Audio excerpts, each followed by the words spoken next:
What's up, everyone? Back for another beer review, and today I will be reviewing yet another beer from the Lagunitas Brewing Company, and they are headquartered in Petaluma, California, and this is their Unrefined Shugga, the 2021 release. So they're calling this one an American strong ale that is brewed with whole cane sugar. It comes in at 10% alcohol by volume. No IBUs listed in time of review. This bottle is approximately 5 weeks old. So this is one of the newest releases from Lagunitas, and this is basically a tweaked recipe of their Brown Shugga, which they typically release most years. I reviewed the 2019 release of that one, and it was really good. Then again, I hadn't had it for a good 3 or 4 years, so you know, my mind might be a bit foggy, but it was pretty good.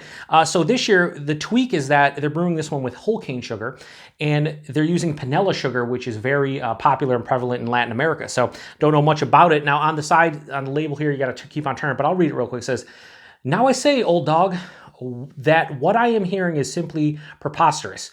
Something as cultured as a brewery yeast being fed whole cane sugar? It's pure poppycock, and I won't have it. Well, give it here like a good lad, and let me taste the ludicrous liquid. How unrefined."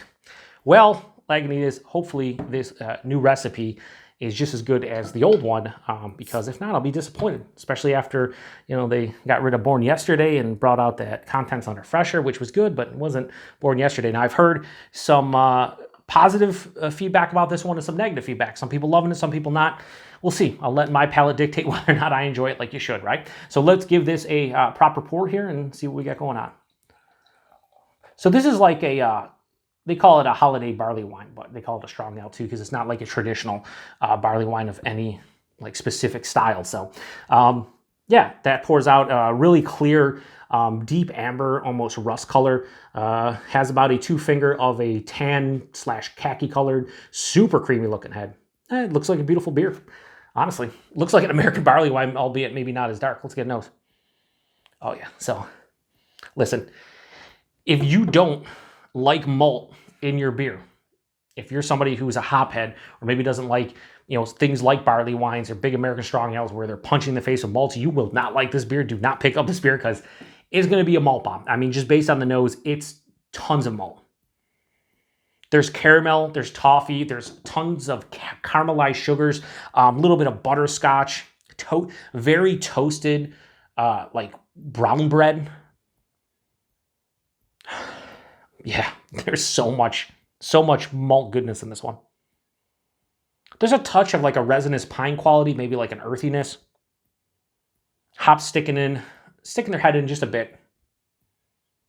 Maybe a touch of like a dried fruit of some sort, maybe like a dried raisin, I was gonna say dried raisin, like a raisin or like a dried cherry.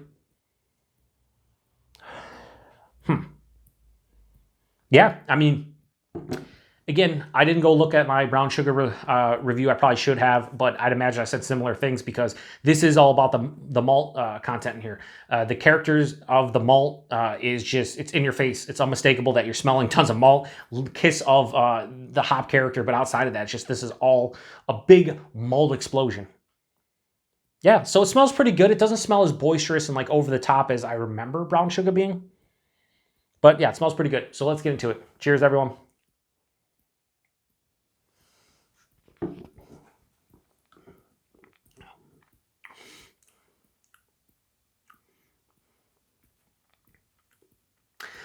First thing I'll say, I like the aftertaste. The aftertaste is actually giving me straight up Brown Shugga vibes on the back of the palate.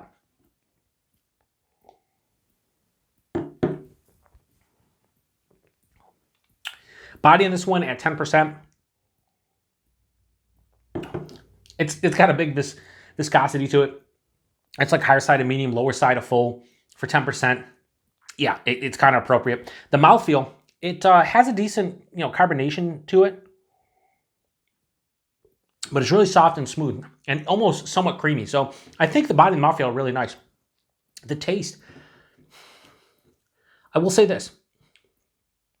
This is not as complex with the malt character that I was getting in the nose, or even from what I remember Brown Shugga. Like in the front of the palate, I would usually get like a big blast of like 4, 5, 6 different like caramelized sugar aspect to the malt character, and I'm really not getting that here.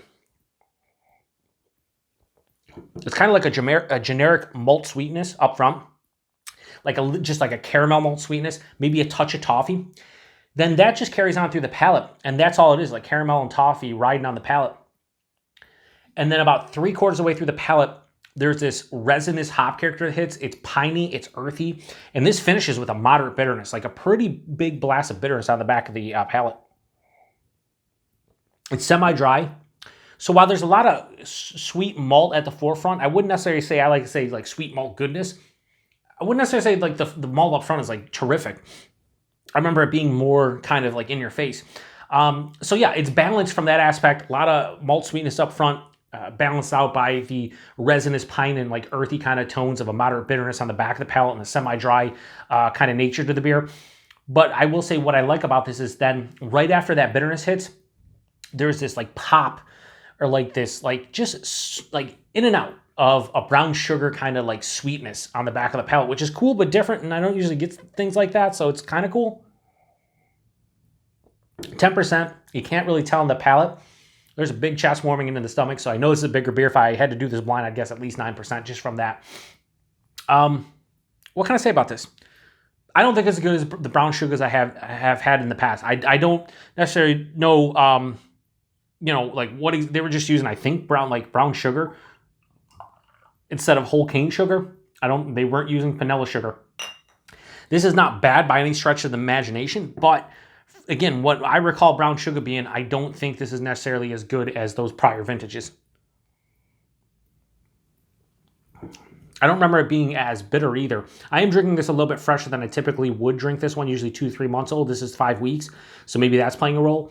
But this stuff definitely has like English Barleywine-esque kind of characteristics, especially with that bitterness. But it's not bad. It's just, it's not as good as I remember. That's the easiest way for me to put it. I do like that pop of brown sugar on the finish, but outside of that, like, I think I like the old recipe a little bit better. Not a bad beer, but also not nearly as good as the Brown Shugga. So I'm going to give Unrefined Shugga from Lagunitas, the 2021 release. I'm going to go high 3.75 out of 5. I'm going to go 3.8 out of 5. I think that's a fair score. Like I said, it's a solid, good, well put together beer. It's just lacking a little bit in that malt. The malt is lacking in complexity. And I've always said you don't need beers to be complex to be good, but in this instance, I want more complexity from the malt to kind of break up the monotony of just the caramel and slight toffee. Like, I want other stuff from the malt happening, and it's just really not for me. Maybe it is for you, though. So price point, availability. Price point on this is where Lagunitas, same thing with the contents under fresher. I believe these used to be like $14 a 6-pack in my neck of the woods, and other friends of the channel and viewers of the channel like Sadiq, he used to get this sometimes for like $8-9 for a 6-pack. Well, these are now $14 a 4-pack in my area. So same price, 2 less beers. I noticed that with the contents under fresher. If that's something from Lagunitas going forward, that's disappointing. They're kind of just, you know, joining the fray of other places, just charging more when Lagunitas used to have the best bang for buck, the best value in craft beer, in my opinion.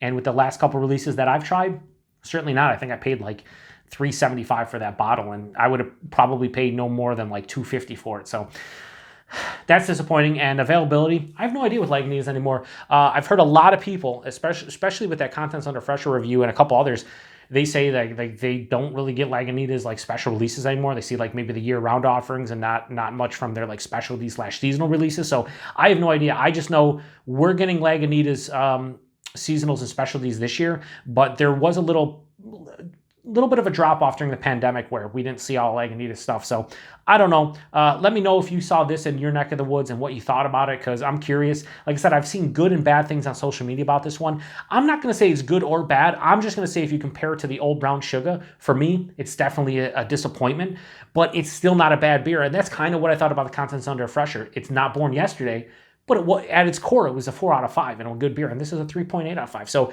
from that aspect, still a solid, good beer, just not as good as I remember the old version being. So not much more to say about it. Appreciate everybody stopping by for another beer review here on the Beer Patrol. To the next one. Cheers.